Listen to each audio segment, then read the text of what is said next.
Сигурно всеки се е питал как става така, че нещо поръчано онлайн от другия край на света просто се появява пред вратата. Това не е магия. Всъщност, зад всичко стои една невидима, но изключително сложна мрежа от закони и правила. Един истински правен лабиринт. Днес ще направим точно това. Ще проследим пътя на един продукт, за да видим как международното право прави цялата тази глобална търговия, възможна. И така, нека да се гмърнем в темата. Всичко започва с този, на пръв поглед, съвсем прост въпрос, но зад него се крие цяла вселена от договори, митнически декларации, конвенции, всичко. Ще проследим пътешествието на един наш, да кажем, хипотетичен продукт, от самото начало, от сделката, до самият край, до получателя. Ето го и нашият пътеводител за днес. Първо ще започнем от основата, самата сделка. След това ще видим какво се случва на границата. После ще разнищим кой носи отговорност, докато стоката пътува. Ще надникнем и в скритите рискове и защо застраховката е толкова важна. И накрая ще хвърлим поглед към бъдещето и новите правила на играта. Да започваме.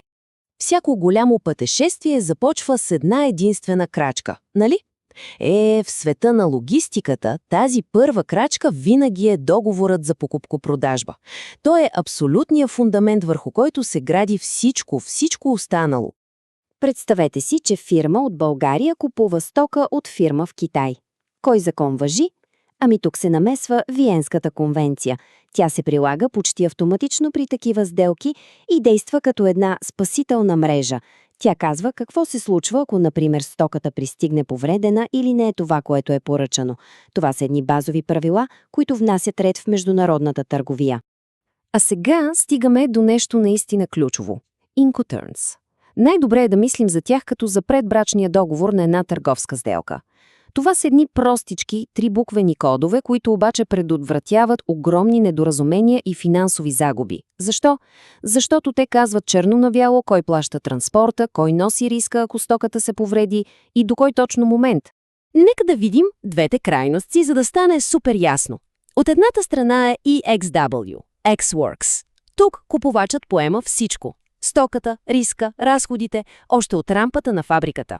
Има пълен контрол, но и пълна отговорност. На другия полюс е DDP – Delivered DD Paid. Тук е точно обратното. Продавачът се грижи за абсолютно всичко, дори за вносните мита, и доставя стоката буквално до вратата на купувача. Добре, сделката е сключена, условията са ясни.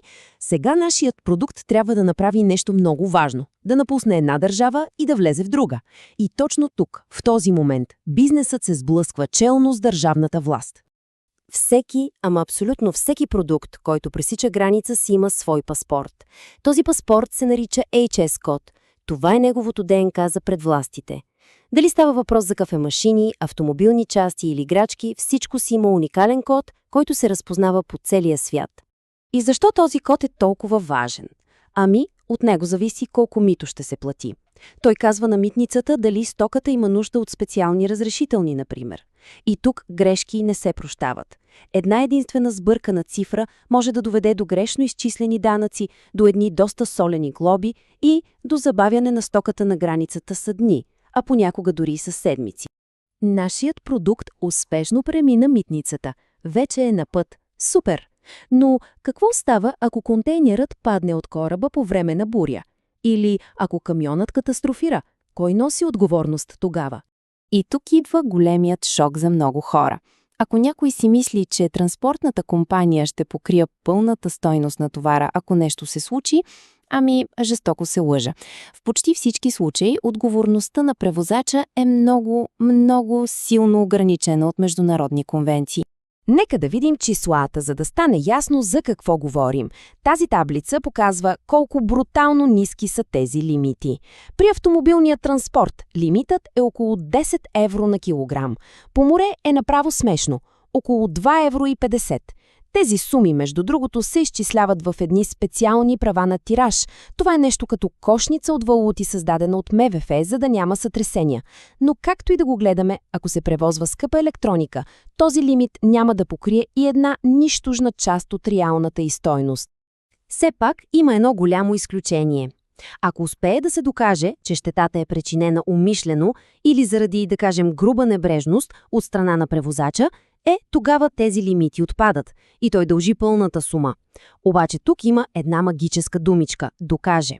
А това, повярвайте, е изключително трудно в съда. Освен чисто физическите щети по стоката, има и други невидими опасности, които дебнат по пътя. Тук ще си поговорим защо застраховката не е просто някаква опция, а е абсолютна необходимост. Логистичните компании имат отговорност да не помагат в трафика на незаконни стоки. И тук не става дума само за очевидни фалшификати. Говорим и за така наречения сив пазар. Какво е това? Представете си оригинални маркови маратонки, които обаче са произведени само за азиатския пазар. Някой решава да ги внесе в Европа без разрешението на официалния представител тук. Митниците имат пълното право да спрат и конфискуват и такива пратки. И така, какъв е изводът? Стандартната отговорност на превозвача просто не върши работа. Не е достатъчна. Точно тук идва ролята на каргозастраховката. Тя е инструментът, който запълва тази огромна дупка и дава сигурност, че при проблем ще бъде възстановена пълната стойност на стоката. А сега внимание! Ето го и най-силният, направо железен аргумент, защо трябва да има застраховка. Този цитат обобщава един много стар принцип в морското право, наречен обща авария. Представете си следната ситуация. На кораба избухва пожар. За да спасят кораба и останалия товар, се налага да изхвърлят част от контейнерите в морето.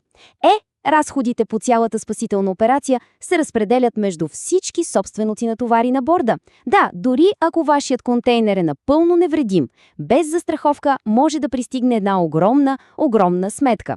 Пътуването на нашият продукт вече навлиза смело в 21 век. Нека да видим как съвременните предизвикателства, от дигиталното до зеленото, пренаписват правилата на играта в логистиката. В днешно време правилата се променят с бясна скорост.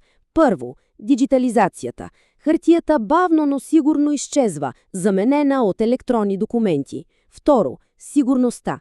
Компаниите, които са доказано надежни, получават нещо като зелен коридор на границата. Трето, екологията. Новите зелени норми правят транспорта по-чист, но и по-скъп.